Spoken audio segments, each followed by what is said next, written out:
दोस्तों, आज आप ये जानकर हैरान रह जाएंगे कि पाकिस्तान में एक ऐसा गांव भी मौजूद है जहां ऐसा वैसा कुछ नहीं किया जाता। अगर आप फैसलाबाद शहर से तकरीबन 75 किलोमीटर दूर जाएं तो आपको एक बोर्ड नज़र आएगा जिस पर लिखा होगा चक नंबर 493 उड़ान वाला। बस यहीं से इस गांव का अहाता शुरू होता है। ये मुनफरिद गांव अपने तौर तरीक़ों से काफ़ी मशहूर है। हैरत अंगेज़ तौर पर आपको इस गांव में कोई भी फर्द सिगरेट पीता हुआ दिखाई नहीं देगा। यहाँ तकरीबन हर छोटी बड़ी दीवार पर सिगरेट नोशी के पब्लिक मैसेज भी लिखे नज़र आते हैं। सिगरेट नोशी खांसी करता है, सिगरेट नोशी पीना खुद को मौत के घाट उतारने के बराबर है, वगैरह वगैरह। यहाँ तक कि इस गांव में जितनी भी छोटी बड़ी दुकानें हैं सब पर ही सिगरेट का पैकेट नहीं मिलेगा। जबकि यहाँ की सबसे अच्छी बात यह है कि यहाँ पर छोटा बड़ा नमाज का काफ़ी पाबंद है। यहाँ की मस्जिद में गांव के रहायशियों को नमाज पढ़ने की तलकीन की जाती है और ये लोग अपने गांव की मस्जिद के इमाम की बात को गौर से सुनते समझते हैं और उस पर पूरी तरह अमल पैरा भी होते हैं। यहाँ एक हैरत की बात ये भी है कि इस गांव में आपको एक भी मांगने वाला नहीं मिलेगा। यहाँ हर कोई काम करता हुआ नजर आता है। नाजरीन, इस गांव की एक मुनफरिद बात ये भी है कि इस गांव के कब्रिस्तान में तमाम तर कब्रें भी एक जैसी बनाई जाती हैं। यहाँ किसी एक भी कब्र को पक्का नहीं किया गया, सब ही कच्ची बनाई गई हैं। इसके अलावा इस गांव का होने वाला हर निकाह सादगी से होता है और शादी ब्याह के दौरान किसी किस्म की फजूल हथकंडे नहीं इस्तेमाल किए जाते। इसके अलावा इस गांव में आपको किसी भी गाने की आवाज़ नहीं सुनने को मिलेगी।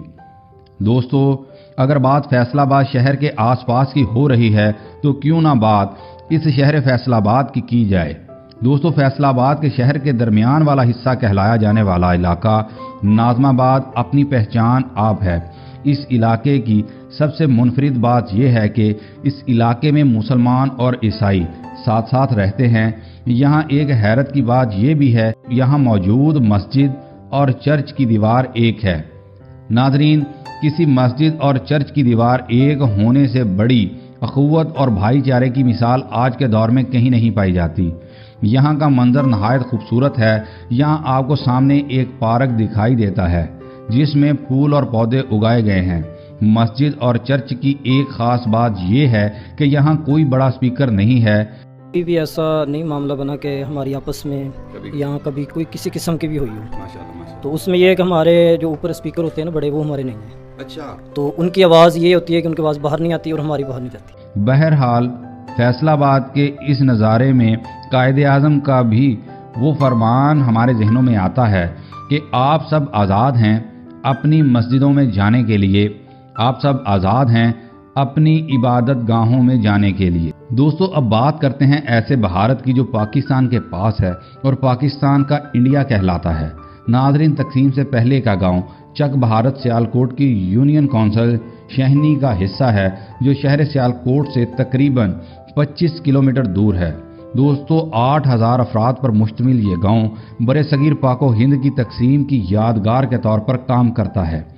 गांव के 10% आबादी पहले हिंदू थी, मगर अगस्त 1947 में हिंदू लोग जो यहाँ मुकीम थे हिंदुस्तान हिजरत कर गए। यहाँ के रिहायशियों का कहना है कि हम पाकिस्तान और भारत के दरमियान पायदार अमन की ख्वाहिश रखते हैं। दोस्तों, आखिर पर बात करते हैं एक ऐसे गांव की जहां खलीलुर रहमान कमर का हर फैन जाना चाहता है। तो आपके जहन में ये सवाल आ रहा होगा कि इस गांव से खलीलुर रहमान कमर का क्या ताल्लुक हो सकता है। नाजरीन, काफ़ी लोग ये जानते हैं कि सदके तुम्हारे ड्रामा जो 2014 में हम टीवी की तरफ से नशर किया गया था, ये ड्रामा खलीलुर रहमान कमर साहब की अपनी लव स्टोरी है। इस कहानी में एक गांव ढिल्लम बेलगन दिखाया गया है जहां खलीलुर रहमान कमर साहब अपनी खाला की बेटी के साथ मोहब्बत कर बैठते हैं और बस खलीलुर रहमान कमर साहब की कहानी से मंसूब इस ड्रामे ने कई लोगों को रुलाया था, क्योंकि इस ड्रामे की आखिरी किस्त में इस ड्रामे के असल मरकजी किरदार का इंतकाल हो जाता है, जिसकी वजह से तकरीबन हर फैन इस गांव का विजिट करना चाहता है। और सबसे मुनफरिद बात यह है कि इस गांव के लोग भी इस कहानी और ड्रामे के सच्चे होने के गवाह हैं।